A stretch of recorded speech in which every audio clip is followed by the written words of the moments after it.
النهاردة هنتكلم عن أحداث حقيقية حصلت للفنان طلعت زكريا مع جني أبو منشة. الجني اللي بيظهر في منطقة معينة ما بيظهرش إلا فيها، بيظهر على كيفه وبرضه بيختفي على كيفه، بيظهر بمنظر واحد مش بغيره، زي ما بيقولوا كده الجني العايق الرايق الفايق اللي بيظهر بملابس موحدة، شكله غريب وعجيب، واللي بيمشي وراه بيختفي تماما.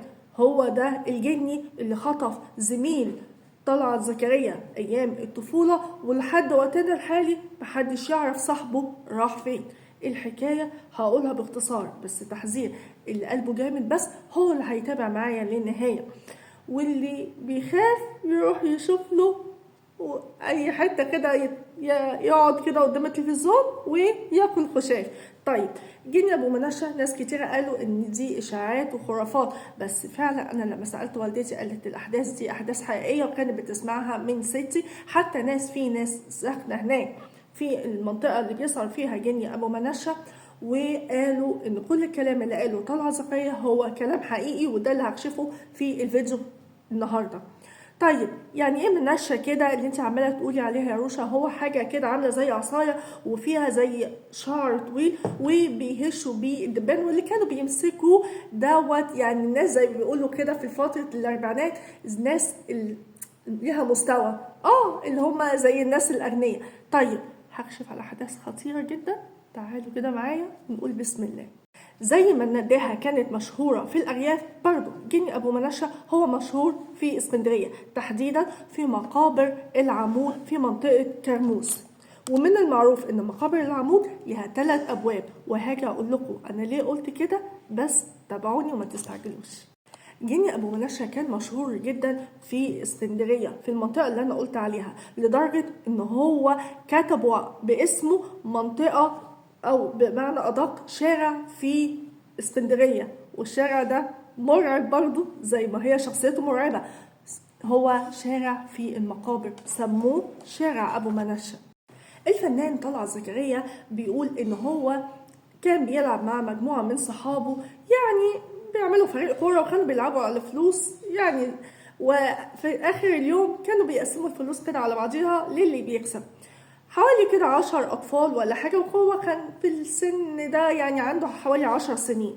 بيقولوا كانوا بيلعبوا عند السور اللي عند مقابر العمود اللي فيه كرموز. بيقولوا إن هما ممكن دنيا كده تسهيهم من كتر اللعب ويدخل عليهم الليل. ومرة واحدة كان في يوم من الأيام، كان في فترة الأربعينات، كان أكتر وقت ظهور لجن أبو منشة. بيقول إن هم لقوا مرة واحدة البوابة بتاعة المقابر دي بتتفتح، وده مش من الطبيعي إن هي تتفتح، لأن هي كانت بتتفتح بس وقت الزيارات. فطبعا كلنا واقفين مرعوبين. فبيقول لقينا واحد طالع شكله غريب جدا، واحد قصير القامة، يعني طوله كده يا متر يا أقل كمان من متر، لابس جلابية وعليها جاكيت، ولابس طربوش، وماسك المنشة بيجيبها يمين وشمال، وكمان كان لابس شبشب في رجله، ومشى كده هو جنب سور العمود. فطبعا كلنا كنا مستغربين لدرجة ان هم كانوا بيقولوا ده عفريت. طبعا طلع في الوقت ده ومفيش حارس للمقابر او حد فتح الباب، هو اللي طلع من نفسه وفضل ماشى. اول ما سمع الكلمة دي منهم، سمعهم بص لهم بصة، هم بيقول اترعبوا منه جدا. فبعد كده زي عايز يقول لهم لموا نفسكم شويه بدل ما علمكم كده الادب. وبعد كده كمل في طريقه لما لقى عليهم الرعب ولموا نفسهم شويه. وبيقول فضل وصل لحد ما وصل للبوابه التانية على سور العمود، وهما كانوا ماشيين وراه بس من بعيد، عايزين يعرفوا هو ده مين او رايح فين.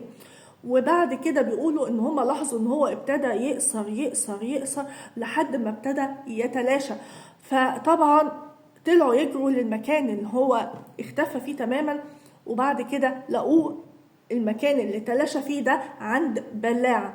فاصحابه قالوا له لا، ده اكيد ده واحد عادي بس وقع في البلاعة، بس كان طلع زكريا بيقول لا، ده شكله غريب ومرعب، وهو كان فعلا ده شكله عفريت. هم كانوا رافضين الفكره تماما، بس هو كان مقتنع بالفكره دي، بالرغم ان هم كلهم كانوا شايفين ان هو ابتدى يقصر يقصر يقصر لحد ما تلاشى تماما عند البلاعه. طيب، ايه اللي حصل؟ ومين فاضل ده؟ فاضل ده زميل طلعت زكريا اللي من مصر وجاه هنا، وهو ده اللي اختفى ازاي؟ وايه اللي عمله فاضل لابو منشا خلاه ان هو يختفي لحد وقتنا الحالي؟ الفنان طلعت زكريا بيقول ان هما كانوا كل واحد بيقول فكرة عن ابو منشا ده، لدرجة ان هو رفضوا او من كتر خوفهم ما قالوش لاهاليهم عن اللي حصل. بيقول في يوم من الايام كان ليه زميل جاء من مصر، جاء هنا باسم درية وزاره، وكان بيحكي له عن اللي حصل لهم عند سور المقابر. فطبعا زميله قال له لا طبعا ما تصدقش، وايه اللي بيحصل ده؟ خد الموضوع بسخريه، قال له انت مش مصدقني، تعالى معايا عند السور وكدهوت ونلعب ماتش كوره وهو هيطلع. طبعا لما راحوا ما ظهرش اي حاجه، ما انا قلت لكم بيظهر بكيفه وبيختفي بكيفه. وكل يوم كانوا بيروحوا لحد ما في يوم من الايام حصل نفس السيناريو، اتفتحت البوابه وطلع ابو منشا وفضل ماشي في طريقه ونفس الشكل والجرنال اللي تحت باطه والمنشا ونفس لبسه وماشي في حاله، لحد فاضل هو اللي ابتدى ان هو يسخر منه. وده كان اكبر مصيبة عملها فاضل في حياته، فضل يسخر منه ويضحك عليه وفضل يجري وراه، طبعا بالسخرية منه وبألفاظ وكده، لدرجة ابو منشا بصله بغضب جامد جدا وكمل في طريقه، وهو فضل ماشي وراه وبيسخر منه وبيتنمر عليه. كان طلعت زكريا بيقول له ارجع يا فاضل، ارجع يا فاضل، ما تروحش ما تروحش، بس فاضل اصر ان هو يكمل وراه، عايز يقول لهم ان انا الولد الجامد اللي هثبت لكم ان دوت ولا حاجه، وبسخر منه كمان. فاضل ماشي وراه لحد ابو منشا ما حود من شارع، وفاضل ماشي وراه وحود من نفس الشارع واختفى تماما.